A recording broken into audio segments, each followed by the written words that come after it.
Um, Timer. I am resident of Collinwood for YouTube. Joel saying to no, this is not a mirage. You are seeing this many people in a call. Uh, that's my buddy. That's my buddy Mark Gillman. Don Schmidt is here. Susie is here. Daniel Culver is here. Bobby Lugosi is here, and Patrick McCray is here. We're here, here to talk. Cole's coming from inside the house, Jewel. Yeah, it is, especially in this house. We're here to talk John Carpenter's immortal classic, Halloween. Now, some notes here. They only had Donald Pleasance for 3 days of shooting. They shot the night sequences first. So, guys, I have a question for you here because John Carpenter did approach both Peter Cushing and Christopher Lee for the role of the great Dr. Sam Loomis. They both turned him down, and Donald Pleasance took the role. So, what did you guys think? Could you guys imagine Christopher Lee in the role of Dr. Sam Loomis? I'm sure he would have done an amazing job, and so would have Peter Cushing.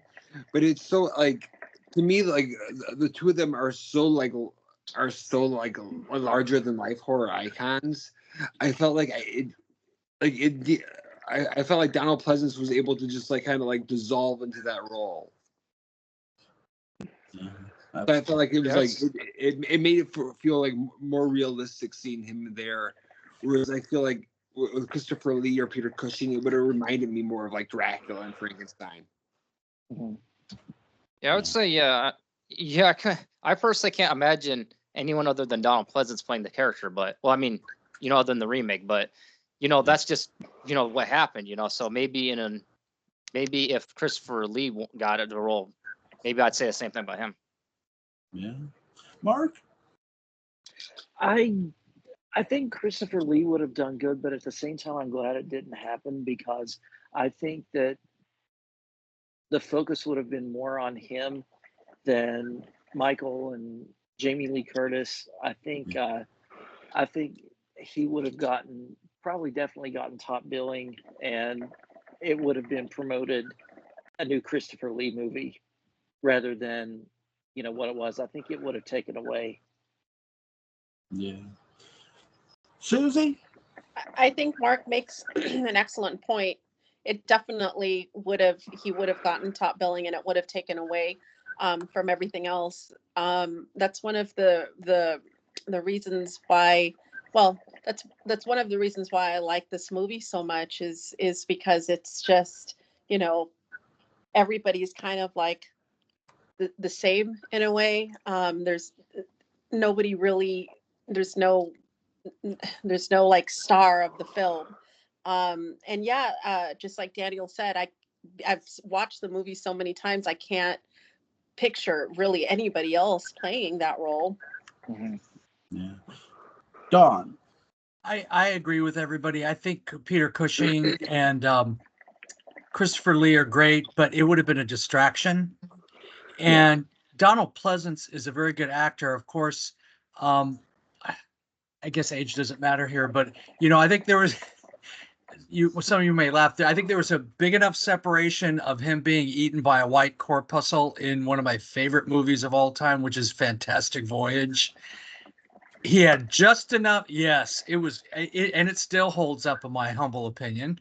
And he had just enough street cred, but not way like Peter Cushing and Christopher Lee. So I agree with the panel. Patrick? Didn't they even think of Doug McClure? That's all. I'm kidding. Doug McClure, he would have been a terrible choice. No, Donald Pleasance is great. Peter Cushing's wife had died, I think, at this point. He was very frail. Mm. And so I think just him shooting the gun would have propelled him backwards, hilariously. But that would have been a real Sherwood Schwartz moment. And we don't need that at that point. If they had wanted that, they would have contacted Bob Denver or Russell Johnson. Russell Johnson would have been great. There's no such thing as the boogeyman, Lori, I'm telling you. And he rises up behind them, and she goes, now, Lorigan, pay attention. Sweet. And Susie. Alan Hale Jr. would have played the PJ Souls. Totally. Yeah. Totally. Totally. What's Dylan. wrong, little buddy? Can't I get your? So, guys, I have a little more serious question for you. So, look, That the was the death serious of question. the death of Judith Margaret Myers, caused by her brother Michael Audrey Myers, October 1963, on Halloween night. Obviously, she was babysitting him, or lack thereof. He kills her after her boyfriend leaves. She's in her underwear. 15 years later, he escapes, and you have the town, some of the town, like Lori, basically the little kids, like Tommy Doyle. What's the boogeyman? He's telling Laurie Strode about the boogie, about how Lonnie Lamb says that house is haunted, about the Myers house, and Laurie says, "Well, Lonnie Lamb probably won't get out of the 6th grade." So here's my question for you guys: what's up with the town of Haddonfield? Why does it seem like they're trying to make people forget about what happened 15 years ago at the Myers house? Though the Myers house is abandoned, nobody's lived in it there for 15 years. Kids think the house is haunted. What's up with the townsfolk of Haddonfield here? Mark? I want to say right away, a short answer is, Lori is with Strode Realty. So that's one reason to try to get those rumors squashed. Oh, yeah. And those legends squashed. So yeah, my short answer would be that. Is it all about the money, you think? It could be. Yeah. I mean, from their point of view, yeah. Susie? Oh, sorry. Go ahead. Oh, no. It's okay. I mean, I could think of some other reasons why, like, to do with the sequels, like the Cult of Thorn and all those things. There's a lot of different directions that could go. Yeah. Susie? I guess I think too that it's meant to be a small town, and that act that happened, was so horrific, just the murder happening on the hands of her brother, and the brother was a little kid. I think that they just kind of wanted to just forget about it. It's because it was just such an awful thing to have happened. So that's why. But yeah, I one of the things that I always think about when you ask that, when you ask that question, what's up with that town, is like, where are the parents? Is like every parent out, at some all night rager on Halloween? Like, oh my gosh. I mean, yeah, it's such a strange town. They're egging them on, waiting to collect the insurance money. Bobby, what do you think? Yeah, I agree. I think it's people would just rather not talk about it and try not to remember it because it was so horrific. Yeah, I'd say these are pretty good answers. Yeah, Daniel, what do you think? Yeah, I'd say Mark Gillman has a good point. Like, I could see them, not wanting it to affect the Strodes not wanting to affect their house sales. And yeah, it could be like just the idea of it. Maybe they just want to forget because, it is pretty strange, a 6-year-old killing someone. I mean, even Rob Zombie tried, that's one reason Rob Zombie made him older in the remake, because, Rob Zombie couldn't picture a 6-year-old killing someone. Yeah. Dawn. Well, I'm going to take a little bit of a different tack on this. My mom grew up in a small town, even though it was in the middle of Los Angeles. She grew up in El Segundo, which is kind of cordoned off from the rest of the city. Mm-hmm. And she always told me the good thing about a small town is that you know everybody. And the bad thing about a small town is that you know everybody, because everybody knows everybody's business. Yes. And there's a myth in America about the small town. And a small town can be kind of an evil place because people get bored and they don't have anything else to do but talk about everybody else's business. And it's kind of a metaphor of, the reason why they're not talking about it. Well, because it's kind of evil and there's no unpleasantness here. And this is really a great place. So I think it's kind of like covering that stuff up and shoving it under the carpet. So I think there's a lot going on in Haddonfield. I think it's just not Michael Myers. It's what Patrick probably heard from My Fair Lady, that middle class morality. And sometimes that middle class morality isn't very pretty, but anyway, I'm really going out on a limb there. Anyway. Patrick, what do you think? Well, I'm going to flip this and kind of issue some questions about what the town would be like if it fetishized this murder. I mean, what if it was all it could talk about? I mean, that would be weird. It's been 15 years. The kids who were his age peers are, grown up and they're, in the army or doing whatever people do. And so, I think it'd be strange if they were talking about it. At a certain point, you let it go. And I think that's what they've done. And maybe that's the problem. Just like they don't talk about Woody Strode, the great character actor, being their father. That's not mentioned. And I'm disturbed about it. I think if we talk about anything, we need to talk about that.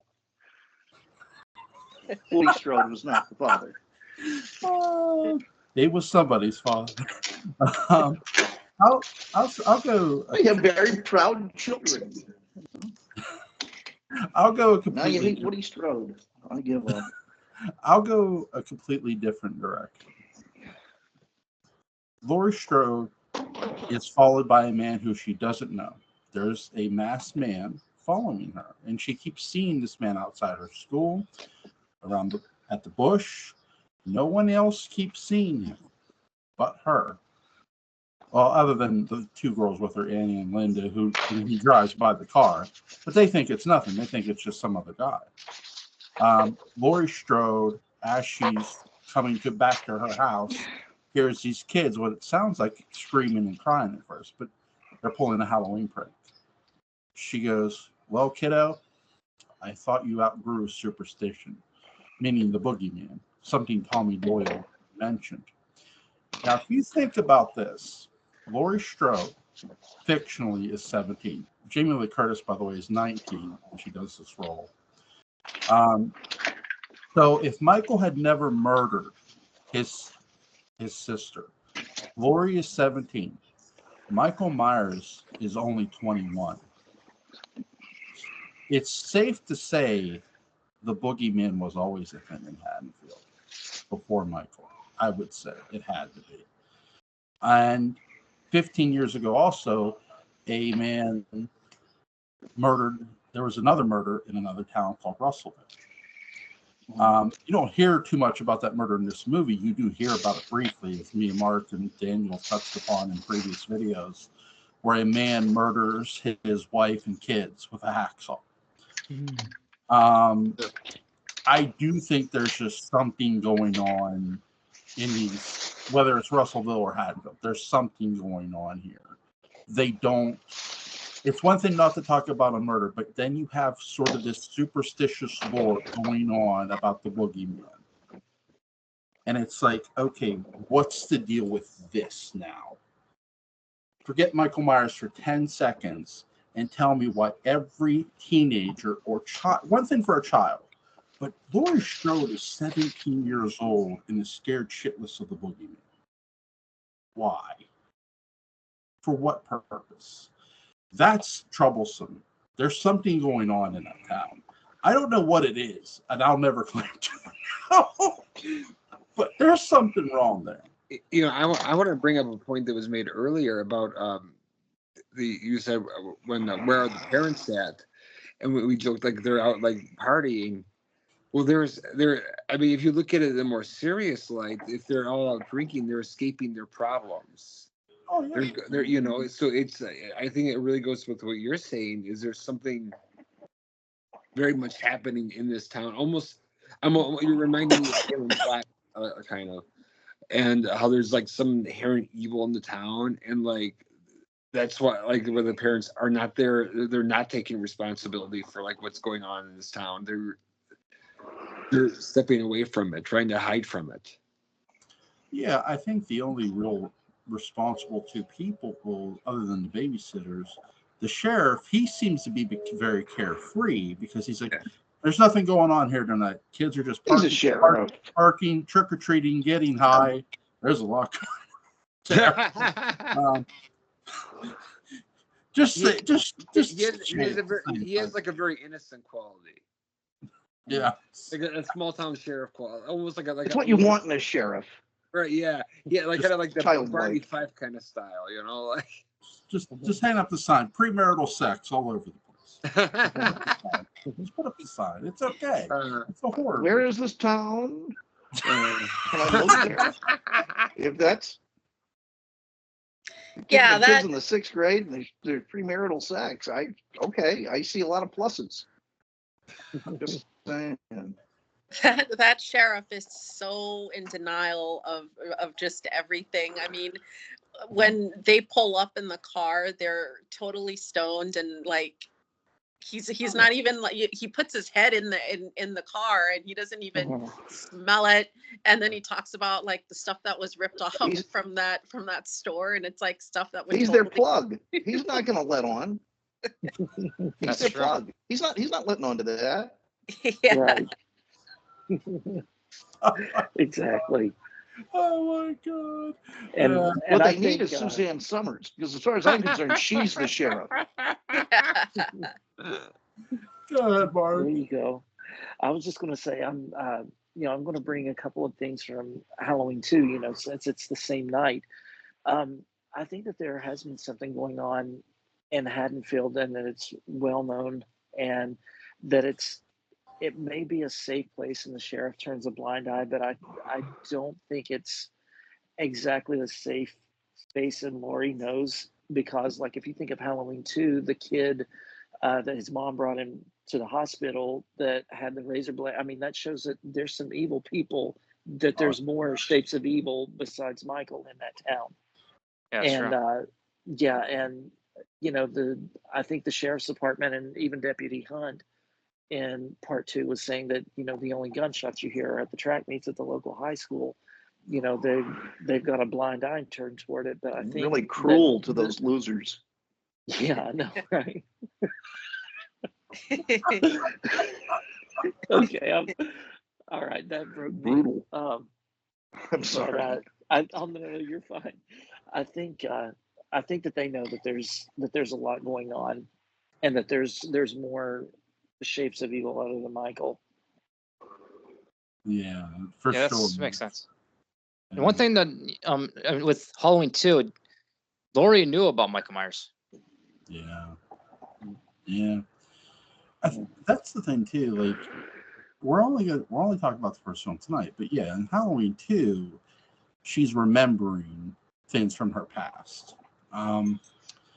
So Michael Myers stalks Laurie Strode and her friends, and even Tommy Doyle in this. So he takes his sister's headstone from the graveyard. He needs a good Halloween decoration. Hey, why not my sister's headstone? Fuck it, right? Exactly. So he takes it, and after he murders Annie Brackett in the back seat in the car, and she's sitting in the driver's side, and murders Linda Vanderklog and her boyfriend Bob, not in that order, but he puts the headstone on the bed. He lays Annie Brackett down, and when Laurie Strode decides to stroll over, and I'm jumping ahead, so I apologize, but when Laurie Strode decides to stroll over, she thinks, you know what, my friends are just playing a little harmless prank on me. I love the theme of the movie because, hey, it's Halloween night. Friends could be playing a prank on you. Why not, right? Annie played one on her earlier. So she goes over to check, and she doesn't hear anything. Oh, you'll be sorry. No, they won't. She goes up, and she sees... What do you get for trespassing? She sees that there's Judith Myers' headstone. My buddy Daniel Culver, who's in this call, pointed out a great point to me. He says, Why would you show a complete stranger your sister's headstone? Um, is so, and he also made the point: could this be John Carpenter subconsciously telling Laurie they are related, that Michael and Laurie are related in this movie? I'm going to go to Daniel first. What do you think, buddy? Yeah, he's right. I actually did point that out. It's kind of interesting because apparently, they officially, or at least that's what John Carver says, it wasn't planned, but it just seems kind of strange that he would, take his sister's gravestone just to scare this random girl. Mm-hmm. Susie, what do you think? Yeah, that's a really good point. I never thought about that. Yeah, I mean, that right there is the only way that Laurie would know. Yeah. Mark? I mean, that definitely makes sense to me. When I saw that scene, because I saw the original Halloween first before I saw part 2, and before I knew anything about the sister connection, and that part confused me, about what was the point and what was the purpose. And I remember talking to someone that I worked with. He was a big horror movie fan, and he said that in his mind, every murder that Michael committed was Judith. And so that could have been something like, having that there by Annie's body was sort of the way his mind thought, which, I mean, I get that and it makes sense, but I kind of like the bringing Halloween 2 into it. And it just makes, I think it's a better narrative. Bobby? The first Halloween movie I actually saw was Halloween H2O. And so so when I first saw the original Halloween, I just I had no idea that was not part of the original. I always thought there was the brother sister connection. I even remembered it wrong, because when you see the movie, there is I think there is some connection between them. Laurie's always noticing him. No one else is. She feels that he's there. She doesn't know what it is, who he is, but there's some connection. I think that's why it's so easy to go back and see that connection in there, because there's inklings of it there. So I feel like I don't know what John Carpenter was thinking when he wrote it, but I feel like he definitely had some connection in mind between those characters. Yeah. Patrick, what do you think? I think that after he put the headstone there, a couple of things. A, he was glad it wasn't a Murphy bed, because it would have flipped up, and that would have been very embarrassing. That would not have had the effect he wanted. Also, I think he went down into the kitchen and saw a stack of Post-it notes and was like, oh, shit, God, that thing was heavy. I could have just, by the way, you're my sister, just left that up somewhere, but she wouldn't have seen it. So what was big enough that she would see in low light conditions like that? And it's the headstone. I mean, it's what you do. That's all I got. Don? I just, I'm going to, probably all the stuff I'm going to say is a context of separating this movie out from the sequels. So I'm kind of thinking that, I hate to say this, but, Laurie was kind of like the only good girl, and I really in this movie. And I think that Michael Myers, if there's anything bad a girl does in this, kind of like what Mark said, he's equating it to what his sister did on Halloween in 1963. And that's his sister because she did something bad. And that's just how I read, bad again, just like my sister. And it was really more from Michael than anybody else. That's kind of how I read it when I've seen the movie several times. I'm going to give some context. The late, great Deborah Hill, who was one of the producers of this movie, and who also dresses up as Michael Myers in this movie, I'm going to point out where here in a minute. She had said what Mark had said, that he sees every woman as Judith, is what it is. that every woman is Judith, every woman he kills. Now, I don't think he sees Bob as Judith. Maybe I would like to think that he sees Bob as the boyfriend, as Judith's boyfriend who he didn't get to kill. And I would dare say that was probably what he was going to go do until his parents stopped him happily and said, "Oh, it's Michael," and pulled off the mask. But I do think now that is a fun part. When Tommy Doyle's looking out the window, you see a very small statue of Michael Myers, and it's the late great Deborah Hill in the costume. They were all filming other shots, which is really, really cool. Many people wore the costume, obviously. Tony Moran, Nick Castle, Tommy Lee Wallace, and Deborah Hill. Deborah Hill was standing on the porch. Michael Myers is very short. Susie, what did you think?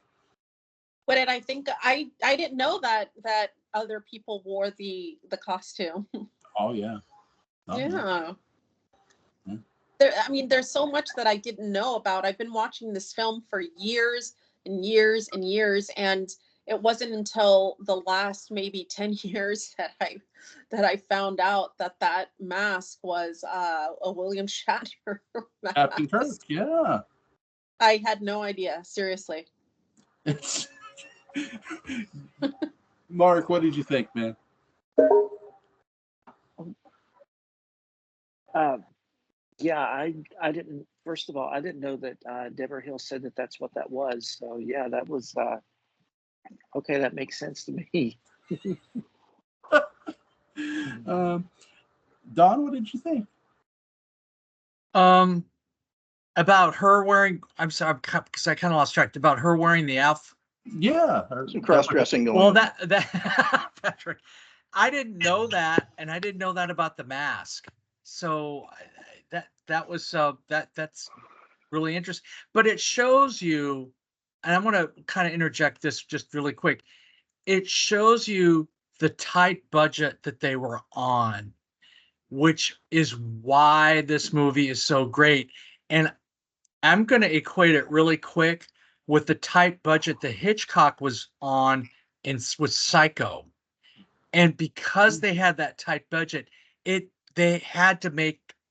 poured all their energies into the creativity. So it just goes along with what Carpenter had to work with at the time, which made a great, memorable movie. Yeah. They took a Captain Kirk mask, they tore off the sideburns, they opened up the eyelids, and they painted it white. Oh my God. That's what they did. Yeah, I think they only spray painted it white, right? Yeah, they spray painted it. Yeah. It was Tommy Lee Wallace that actually picked out the mask. I think he said that he had kind of a vision of what he wanted, and that he wanted it to be like a blank shape. And he said, I think he had like $20 or $25 to find something. And he went to a place and saw that, and it kind of clicked in. And yeah, I mean, to me, he's the MVP of this series, besides John and Deborah. Didn't it only cost $2? Before anyone makes a comment, remember, this came out over 40 years ago. So $2 got you more than it did now. Yes. Yeah, for sure. Don't you wish them masks was $2 now? You go to Spirit Halloween, that sucker is $40. Oh, I wouldn't doubt it. Wait, Spirit Halloween. I know Trick or Treat, they cost quite a lot. They have some cool ones though. They have cane, or at least they have cane masks. But honestly, I've never really bought a mask from it because, it'd probably just be sitting around if I did. I bought one of the newer Michael Myers masks from the Halloween Kills movie. That was $44 at Spirit Halloween. Oh, wow. Yeah, and that's a pretty gnarly looking mask. It is. It's all, yeah. My wife wore it. She's like, "Boo!" I'm like, Michael doesn't talk, honey. I heard you gotta be careful with Michael Myers masks because I heard because of how they are, you gotta take real good care of them and stuff. Well, the first one I had, you see, I had these two little kids who are now teenagers, and they got a hold of the thing and that thing shot. The second one, my daughter has, she wears it now. So, look, Dad, I'm the guy from the movie. Yeah, this is too hot. I'm taking it off, and that's my kids. Sorry, I lost track. Bobby, what did you think of Deborah Hill dressing up as Michael Myers and the Michael Myers mask, obviously. Well, it's definitely like really interesting, and I love the how it is so many different people who were Michael Myers within the movie, and how the mask is it's hard. It's like a really basic mask, and I feel that basicness that gives it like an ambiguity, and that's what I think makes Michael Myers like so like fascinating. It's you don't know what he is. Oh yeah. And like That's true. and like subliminally he's taking on different shapes. There it's Deborah Hill in that shot, and it's a stuntman in a different shot. And the fact that the mask is like so simple, it gives it like it makes him more a mysterious character. Patrick, what did you think of the mask and Deborah Hill getting to be Michael Myers? Oh, I think it's like many things in this film. It's like the 1967 Casino Royale, where there are all these different James Bonds. You know, Woody Allen is James Bond, David Niven is James Bond. So maybe there are a bunch of Michael Myerses all out there at once. These are different, and it just says Michael Myers is right here, the human heart. You know, Michael Myers had a tremendous social conscience, which isn't talked about. William Shatner, in a line that was cut, had appeared with the Haddonfield Little Players as Othello, and he was offended by this. So he takes the mask and he paints it white as a comment. He's in whiteface. Also, he kills Bob because Bob's a member of the Klan. And he puts on Bob's Klan uniform and is trying to let her know what's going on. And it doesn't take. So, you know, if you're a racist, you pay. And that's what this is saying. This is my mask. The inner workings of Patrick McCray, ladies and gentlemen. It's just between me and my gastroenterologist. Oh my God. Yeah, the guy you see with the mask off when Laurie Strode takes the mask off is Tony Moran. He's the stunt man for this movie.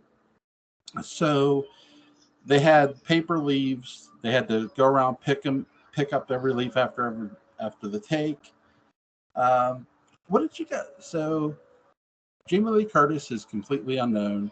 This is her introduction movie role. 19-year-old Jamie Lee Curtis. Guys, what did you think? Susie? Well, I thought they called her like one of the original Scream Queens, right? I thought, wow. Yeah, she had a great classic, high-pitched, terrifying scream. And I thought that she was a really great actress. The thing about it, and then what happened? What was that? And then what happened? You know, she's making trading places, and everyone's ashamed. Continue. I always wondered though about her character because she seemed very straight edge, very very square. And she was hanging around with, Annie and Linda, and they were totally the opposite. And it's like, I know that in my high school, like, I don't know, that's where people kind of hung out with other studious, and then the square is the shape. The birds of a feather thing. I'm thinking of. She was cheating off their test answers, and that's why she almost didn't get out of the 6th grade. You saying that I'm being reminded of like Wally, Lumpy, and Eddie Haskell and Leave It to Beaver. Yes. Exactly. Exactly. Absolutely. Oh my God. Good evening, Mrs. Cleaver. Oh, Jesus Christ. Mark, what did you think? Jamie Lee Curtis, 19 years old. I thought she did a phenomenal job. I I just can't imagine anyone else doing that as well as she did. And I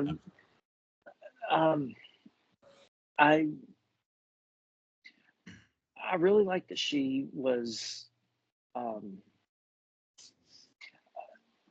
I don't think she was like as I don't know, like a force to be reckoned with yet until you see her in H2O. But she was good. She wasn't just. I like that she did fight back. Yeah. You know, so we were seeing her, you know, turning into that. Yeah, absolutely. Don, what did you think? Well, you know, when this movie came out, and I remember it came out in my sophomore year of high school, and you know, because I grew up with old movies, I knew that she was coming from the upper highest echelons of Hollywood royalty, you know, because her parents are so famous. And of course, she's in this horror film. And like I mentioned before, of course, her mother was in one of the most famous all-time horror movies of all time. And it's like, well, let's see what you got. Well, guess what? She really held her own and propelled her to stardom and made such an impression on this very low budget film. And I want to go back to something else that Susie said. When I first saw this movie, I really identified with her for the same reason, because she wasn't, I don't know, maybe she was a brainiac, but you know, that in between crowd where you're not one of the brainiacs, where now it's the STEM crowd, you're not a jock, and but you're probably a good B student and you're going to, but you're kind of in that in between crowd, and you're boring.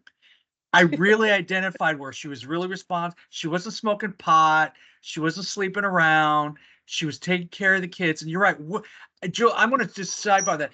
Where were the parents? I never thought of that. Was there some country club Halloween dance, and the sheriff was the de facto parent? I just had to throw that in there. But you know, she was the responsible one, and like Mark said, she turned out to be the survivor and the strong one, and threw it right back at Michael Myers. I just really, in that little way, I identified where, yeah, the squares are gonna get this motherfucker. I'll respond. I will respond to your question here in a minute. Let me get everyone else's response. Bobby, what did you think of Jamie Lee Curtis? You know, when you were saying that, I thought of Annie's line. I always thought you make a fabulous Girl Scout. Yeah. Because like even before she encounters Michael Myers, she thinks, okay, well, you know, I'll make sure I bring a pumpkin, and she's got a plan for that. She's obviously someone that Tommy trusts. She shows him the comic books that he hides from his mom. You know, so you get like a really like, she feels like a very trustworthy person. I remember when I saw H2O, then I saw and I was like little, and then I saw this one. I was still kind of little, and I thought like, wow, she seems like she'd be a really good big sister or babysitter. Exactly. And I love that she's like responsible. Mm-hmm. And like sets a good example. And like you said, like it's the it's the good kid fighting the monster. Daniel, what did you think? I think she did a good job. And yeah, I agree. Like, I think Lori is a pretty good character. I like how she's like, you know, kind of the goody of the group. And, you know, like I agree with, you know, what Bobby was saying. Patrick, what do you think? You know, PJ Souls talking about Jamie Lee Curtis and imagining her as a Girl Scout is a slice of her fantasy life I didn't need. And also, here's the thing about this. It's the Hollywood royalty thing. So her father was in Some Like It Hot, where he dressed up like a woman. Mm-hmm. And in this, Deborah Hill dresses up like a man. That's all I got. PJ Souls is a honey. Discuss. Yeah. I'm going to answer Don's question real quick, and then I'll talk about Jamie Lee Curtis. To answer your question, according to Halloween 2, a lot of the parents are at a Halloween party. That's where Dr. Mixter was, and Laurie's parents were there. Now, in this movie, we don't know about the party. So to be fair, I do think the parents are out having a good time. The only parents that are actually in this movie you don't really see too much of is when Laurie Strode is hobbling away from Michael Myers, she pounds on the door, "Ma'am, help me. And there's a woman at the window, "Ma'am, please help me." And because the woman thinks it's a Halloween prank, she shuts the blinds and turns the lights off. It's like, thanks for nothing. So we do technically see adults, not many. The only other adults we do see in this movie later is Dr. Sam Loomis and Sheriff Lee Brackett. And Sheriff Lee Brackett is the most relaxed sheriff I've seen. Hell, Collinsport would welcome him gladly. And him being the pot dealer in town. Yeah, he would. You know what? The blue whale would have some extra activity, if you get what I'm saying. If it didn't already, but it's The purple haze. Psychedelic whale. I think the thing I love most about this movie, I get her family was royalty. I know who her mom and dad were very much. When I first watched this movie, my mom explained it to me who they were, and then I watched those movies that they were in. Despite her name, they gave her a chance to sink or swim. It is a lost art in true horror today that young actresses get that up. Like, hey, here's the ball, run with it. And she got that opportunity and run with it. She did. She went all the way to the end zone and spiked that goddamn ball and did a fabulous job. Acted her ass off. I love Nick Castle's instructions because Nick Castle, who was roommates with John Carpenter at USC, he did ask John Carpenter, "Is this guy crazy or what?" And you know what John told Nick Castle? "Nick, just walk." And that's who you see walking across the street after Laurie Strode is Nick Castle in the Michael Myers house because he liked the way Nick Castle walked, and he walked. He did. They use blue lighting to reveal the mask when Laurie Strode's up against the corner. That's the most expensive prop they did pay for. That's my favorite scene in the whole movie. Yeah, it's a great scene too. Mark, that's your talk about it because we're going to get everybody's thoughts. Talk about that scene. Just the whole lighting thing and where they blacked out the closet and everything, and it was. There was just a lot of tension there, and then she hadn't really encountered Michael yet, and she had seen what he had done, and she didn't know that there was somebody even in the house, and for them to meet that way was just epic. I loved it, and she didn't see it, but I loved it. We got to. Absolutely. Don, what did you think? It was really an effective moment. It was like, how much scary, what is John Carpenter going to do now? What's going to be the next thing? And it was scary. And to give you context, Joel, the first time I did not see this movie when it first came out, just for several reasons. I just, I didn't. But I watched it with my dad on Halloween night on HBO in 1980, and he was it was and he was just going shit. And that scene where she's knocking on the door and trying to get help, and the moment opened it and shut the door, my dad says that's typical. So it was really kind of cool. Watching movies with my parents was really great. But yeah, it's like, what you got, John Carpenter? And he just kept upping in that game on this little budget. So, Susie, what did you think of that scene? It was definitely scary. I'm still one of those people that during horror movies, closes my eyes or looks the other way. And that was definitely a moment of, seeing him appear behind her. It's one of those, oh no, Yes. moments. And it's one of those moments where, you're afraid, like it stays with you. And that's, I don't know. I saw this movie when I was very, very young. And that is perhaps one of the reasons why I don't like partial light, because I'm fearful of like seeing, not Michael Myers, of course, but seeing, something there. And I'm sure it comes from that. When my nephew was little, I showed him this movie, John Carpenter's Halloween. And then for some reason, his parents decided to call me when I sent him home. And it was 1 a.m. What did you show my son? What do you mean what you showed my son? All sorts of things. All sorts. Halloween was just the tip of the iceberg that night. Yeah. We're educated. He became a man in some ways. That's right. He did. He did in every way. Bobby, what did you think of that scene? Oh, that scene is so scary. I mean, as we were talking, you're so you care so much about Laurie, so you're really connected with her as a character. Mm-hmm. And the way Michael Myers is seen in it, he looks like a ghost. He looks like he really looks like a ghost is coming like appearing like towards the screen. So it's such a frightening, iconic moment. Yeah, absolutely. Daniel, what did you think, man? I thought it was pretty good, and I agree. It was an iconic moment. It didn't scare me, of course.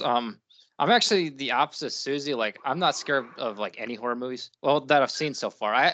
For those that don't know, I have not seen like a Serbian film or any of those really weird movies yet. Give yourself time. It's heartwarming. Give yourself time. Patrick, what did you think? The fashion conscious individual understands that louvered doors these days are an eyesore. And the smart homeowner gets these mirrored doors that slide because it doubles the light in the room. And the room's pretty dark, and that's a lesson right there. But I think Michael Myers simply had it with these louvered doors. And, and in the spirit of the time, post Stonewall, he's breaking the closet doors down, as well they should be. It's a metaphor. Yeah, Michael does break. He hates louvered doors, and I identify as a louvered door, and I was terrified. God. Yeah, Laurie Strode's hiding in the closet. Yeah. He's trying to get that door down so he can install the sliding. He had those. If he can carry a tombstone, he can carry sliding mirrored panel. Now, Don, you're a realtor. You know how those doors increase value in a home. Michael's doing them a favor. The louvered door, its time is over. Mirrored sliding doors make the room look bigger. They do. They increase the light. And it's a mirror. You don't have to go out and buy them. It's right there. Right. All you need is a tripod. Well, sorry. And wire hangers too, Patrick. Those are very bad. I'd say the whole Joan Crawford thing. Yeah, right? Except at Joan Crawford's house. I imagine after this movie, Susie takes her wire hangers and makes them into little arrows, designs a bow, and is just ready for home invaders. Like, you know what? I've seen Halloween. God damn it, I'm ready. I'm ready for gas. What if there had only been plastic hangers in there? Boy, she would have been up a creek then. Yeah, she would. Big time. Exactly. He gets poked in the eye. He gets stabbed with his own knife, and then he gets shot 6 times. He's like Clouseau. You just described an Inspector Clouseau moment. He's just accident prone. What did you guys think of the Myers house? And obviously, one of the most legendary lines in this movie is Dr. Sam Loomis' speech. I met him 15 years ago. I'm sure you know the rest. Susie, what did you think? Yeah, I mean, how he described him. I think I might have mentioned this on another one of your podcasts about how when he describes Michael Myers, how scared he is. And I mean, you could just tell that even though he treated him, worked with him, he is still absolutely frightened of who he or what he is.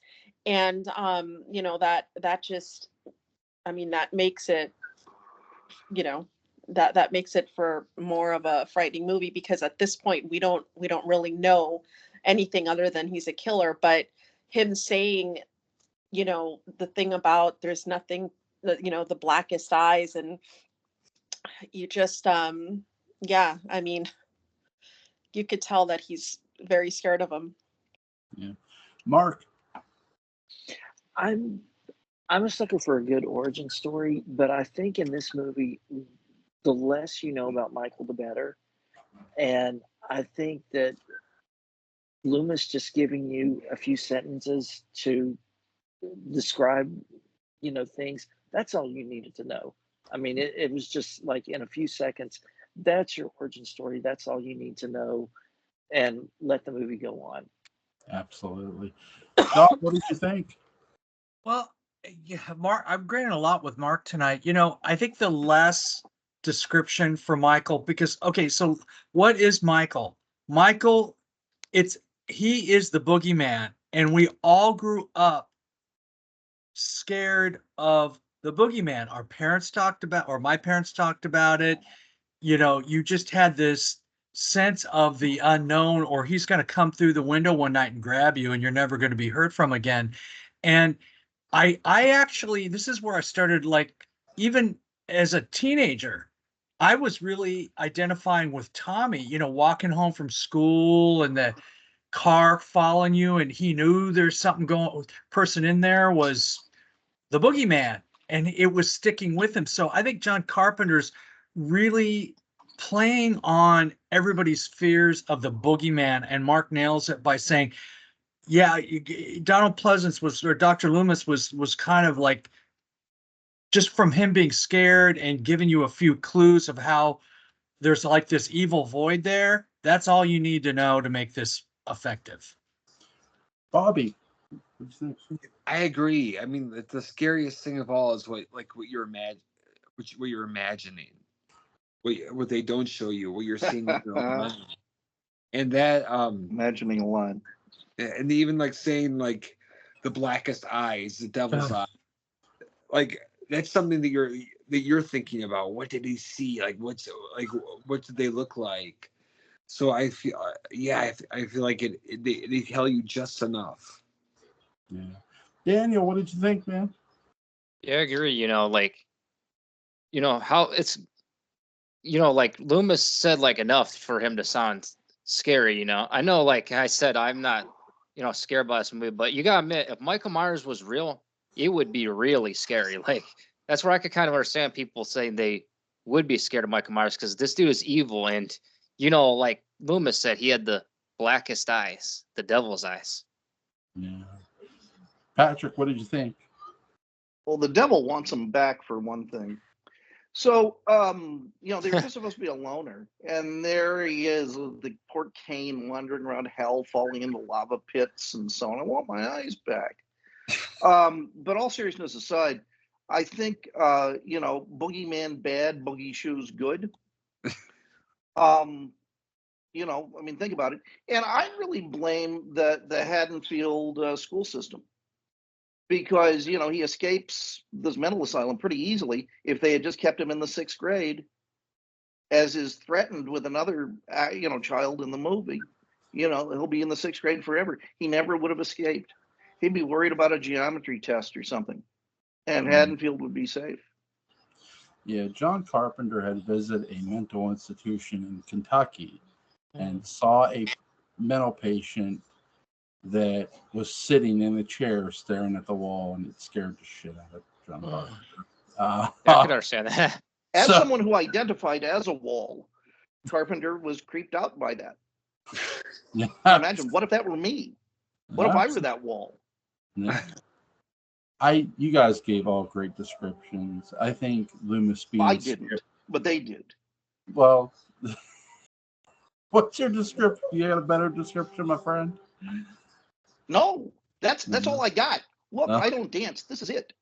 And I think I want to jump in and say something else. I think that Michael was, like everybody was saying, Michael was like an individual fear that each person had. Like with Tommy, it was somebody following him home. Lori, she was afraid of interacting with other boys and boys being predatory. Loomis, I think, was afraid of a patient he couldn't help. And he was describing a patient he couldn't help. So it's like Michael was a lot of things to each person, each individual person.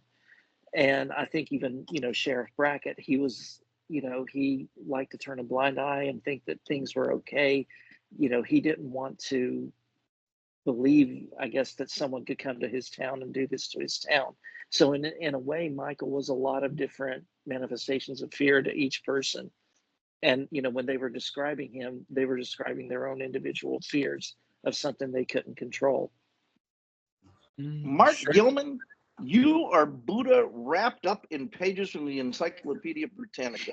I really mean it. That is a wise, that's the best observation about this I've ever heard. That's fantastic. Oh, thanks.